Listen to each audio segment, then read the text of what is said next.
Now, I wanted to start off, I like playing with Lego, and I noticed a couple people in the audience do as well. This is my favorite Lego model. It's a Porsche Carrera GT3 RS, and it's got awesome stuff happening inside that you won't appreciate unless you build it yourself. It's got a gearbox, it's got working suspension, it's got doors that open and close. And that's what I really love about this model. It's a whole bunch of simple pieces coming together to produce a complex machine. And there's other details that you wouldn't know about. So it's actually put together in the same way as we put together, as they put together the real car in the factory. So there's just that level of detail there that to the untrained observer you wouldn't understand. And this is kind of what it's like building services on AWS. There's lots of small, simple pieces that you can put together in an infinite number of ways.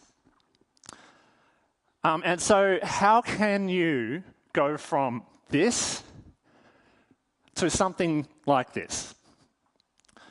And it starts with thinking about all of those pieces and how they, what functions they provide for you. So you've got gears and you've got structural components, and you can put, as I said, you can put those together in an infinite number of ways. And so I wanted to walk through today a component that we build in our cloud, a pattern that we use called W.O.R.M buckets. Now, a W.O.R.M bucket aims to achieve something quite simple. It's a place where we can store sensitive information like logging and auditing data, and in a way that we can ensure the integrity of that data. And so you might be thinking, well, there's off-the-shelf products you can buy that can do this. And what we've found is that those products work well, but they often don't scale well for some reason. And that can be a technical reason, but it's usually an economic reason. So you'll find that running one instance is fine for your business, but running hundreds of them doesn't really make sense. And so we had to look at the Lego box, which is AWS, and look to see what components can we bring together to deliver that same functionality. Now, before we begin, we have to start with, well, what do those Lego pieces look like? How can we sort those Lego pieces into something useful? And so when we're building things, we think about the trust principles. Now, these trust principles are just simply derived from the requirements of our business and our customers. So we think about security, privacy, and processing integrity. And as I go through my presentation, you'll see these icons repeated. And so you can see how those components of AWS come together to deliver these principles. All right, so going back to the standards. So you'll notice that a lot of the standards, they use very similar language. So, for example, in PCI, they talk about using file integrity monitoring tools and to ensure that existing data cannot be modified. And indeed, in the information security manual, they say that you should be able to detect and attribute violations of information security policy by maintaining and auditing and ensuring the availability and integrity of those log events. And so those two statements are actually very similar. And so what we found is you can build one solution to solve the problems for many different standards. And so we can take a single pattern and repeat it many times and solve the problem. So what goes into creating these W.O.R.M buckets? So the first thing to do is to put them in their own AWS account. And this gives you a number of benefits with no effort whatsoever. So the first thing is you get separate root credentials. So this is very important for the auditing and integrity of that data. So the root credentials are the credentials that you use to set up an AWS account, and they have access to absolutely everything. And so it's very important that you treat these credentials in a very secure manner. And by separating your accounts, you get this auditability, and you get these other benefits, such as cross-account access is implicitly denied. And what that means is that you get security by default. And it also creates this air gap between your applications and the data that they generate. And another benefit you get is this ability to control the billing and the cost management of this of the data that your applications generate. And this improves our processing integrity. It means that we're thinking about what it's costing us, and therefore we can pass on those benefits to you. All right, so when you're setting up your new AWS account, there's a few things you have to think about. So firstly, ensure that your contact details are correct. AWS will use these contact details to contact you if there's a security incident, in support requests and those things. So it's very important that they are accurate. Enable two-factor authentication on your root credentials. Don't even think about it, just do it. It's very important you do this. Again, those root credentials have access to absolutely everything in your AWS account. And so what we do is we generate that, we provide a physical two-factor token, we put it in a fireproof safe, and we lock it away, and we don't use it unless we absolutely have to.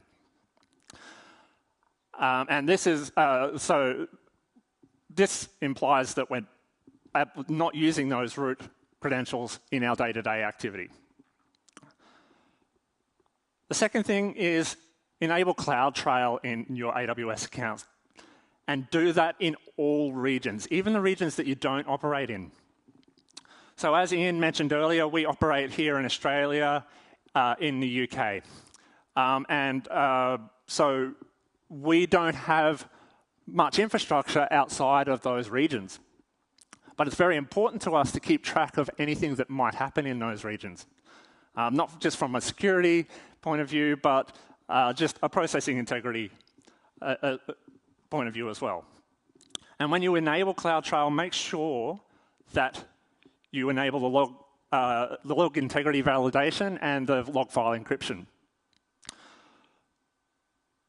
When CloudTrail is written out, so CloudTrail generates a log file, and we write that into its own worm bucket. So you've kind of got this chicken and egg situation of you're using worm buckets to protect the audit trail information that's coming from your AWS account.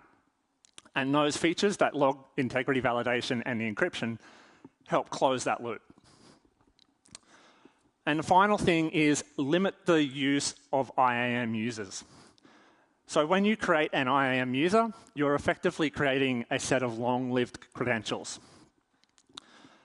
And there's a cost that comes with that, because now you've got to manage password rotation, make sure the password complexity rules are being met, and access key rotation as well. If you don't have IAM users, you don't have to worry about any of that. All of those problems go away. So if we don't have IAM users, how are we accessing the account? Well, we federate. We have a trusted identity provider, and then we can assume roles in each of our AWS accounts to fulfill specific functions. And when you assume the role, you get a set of temporary credentials that are only valid for the lifetime of your need to fulfill that function. So now we've got the separate accounts. This is what we're trying to achieve, right? So on the left, you've got an application that's generating data, and on the right, you've got an application that's analyzing the data. And in the middle, you've got the worm bucket account. And you can see the air gap between the applications and the data. So for an application to write data into the W.O.R.M bucket, it has to assume a role in the W.O.R.M bucket account. It has to cross that air gap, and that's an auditable event that'll show up in your CloudTrail logs. And then so once it assumes that role, IAM policies are checked, and permissions are granted to write into the bucket, and the application can then write the file. And the same sort of thing happens on the reading side. So if we've got an application that might be analyzing log information or sending notifications when certain events occur, it's the same process. The application must assume a role to be able to read the data. Now, importantly, you'll notice that they're separate roles. Each role has a specific function. It's not, we don't have any overlap, or we don't give more permissions than are absolutely required. And the big benefit we get from this is that if we ever want to know exactly what can happen in that W.O.R.M bucket account, there's only one place we have to look. It's in that account. All the policies, all of the configuration is in there. So it's a very simple conversation we can have with our auditors. All right, so let's start talking about the components of the W.O.R.M bucket. This is actually not too complicated. The first thing is to start with CloudFormation. By deploying your infrastructure with CloudFormation, you can repeat the process as many times as you like, and you get consistent results. So CloudFormation is a way of describing your infrastructure in a file, in source code. It's infrastructure as code.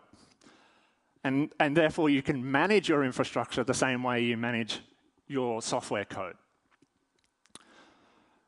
The major component is obviously an S3 bucket. But you can't just deploy the bucket and forget about it. You must configure the bucket in a particular way. So the first thing is the bucket policy. A bucket policy is an access control mechanism on top of the existing IAM policies that you use in your AWS account. And with a bucket policy, you can get really fine-grained control over what happens inside that bucket. For example, you might say that you can only write data to that bucket if it's encrypted. Importantly, you can write a policy that says no one can ever delete data from the bucket.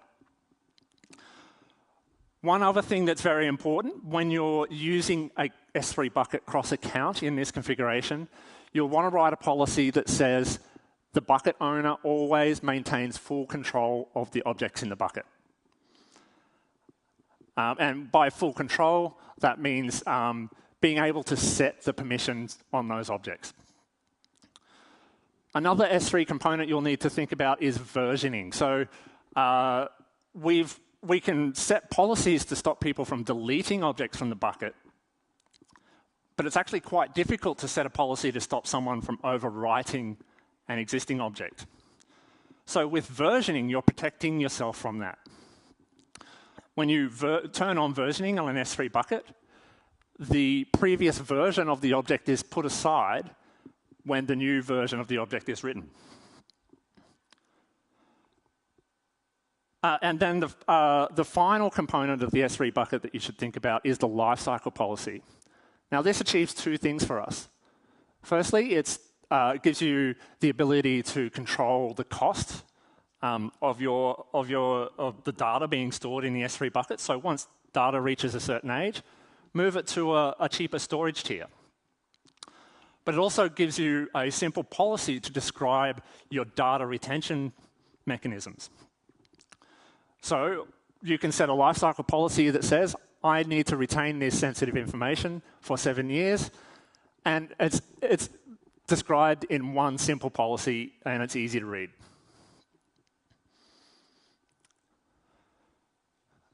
Other components you'll want to put in your CloudFormation template are those IAM roles I talked about earlier. Now, you might have more than 2 roles. I've just given 2 roles here as an example.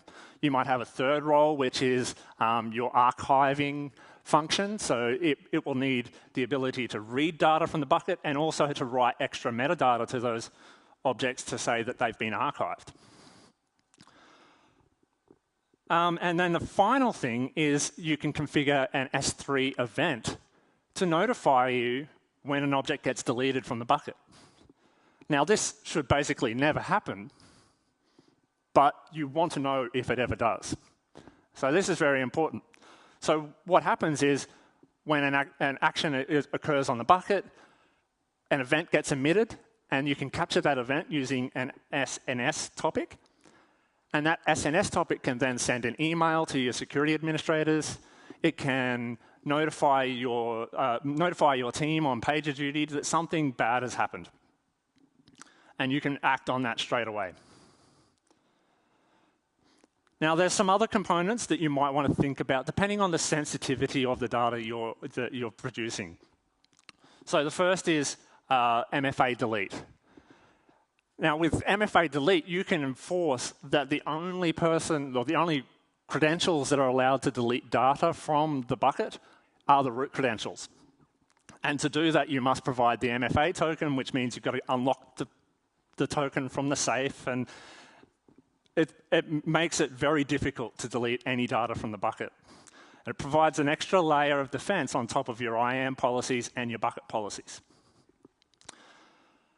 Now, of course, you need your root credentials to set that up, so of course you've got to go back to the safe and get the token. It adds a bit of complexity when you're setting up these W.O.R.M buckets. And then another thing you might want to consider is the CloudTrail data level event logging. Now, this is a fairly new feature from AWS. Previously, CloudTrail only captured bucket level events, such as creating and deleting and modifying buckets. But now you can turn on this optional component to log events that are happening inside the bucket. So who's reading data, who's writing data, what time of day are they doing it, and what credentials are they using to do it. We don't just stop there, though. Now we've got this W.O.R.M bucket, and it works great, and it scales really well, and it's cost-effective. We need to think about ways we can improve this pattern. So we're thinking about machine learning and how we can use machine learning to detect anomalous access patterns. You know, if one day suddenly there's a big burst of activity on that W.O.R.M bucket, maybe something's changed that we need to be aware of. So we send an event and notify someone. Or maybe we might want to automatically classify data and look at the actual data being written and detect if any personally identifiable information is being written to our log events, because we generally don't want that to happen. And so with machine learning, we can look at patterns of the data and make decisions on it. And so this is a really important thing that we'll be keeping an eye on. In fact, AWS have announced in the last couple of weeks a new service called Macy, which does exactly this. And so we're keeping a very close eye on this service. And then another future technology that we're keeping an eye on is blockchaining. So some of you might know about blockchaining in regards to cryptocurrencies like Bitcoin. But you can use blockchains for other types of data as well. And so audit trail information is actually an application of blockchains that could work really well. Because blockchaining provides this ability to ensure that your data is not being modified and that everyone agrees on what the data is. So with that, I'd like to, I hope that you sort of get an idea of how we can take all of those simple components from AWS and put them together in such a way that achieves an outcome that's important not only to us, but to our customers as well. And we can solve these complex problems using these simple components.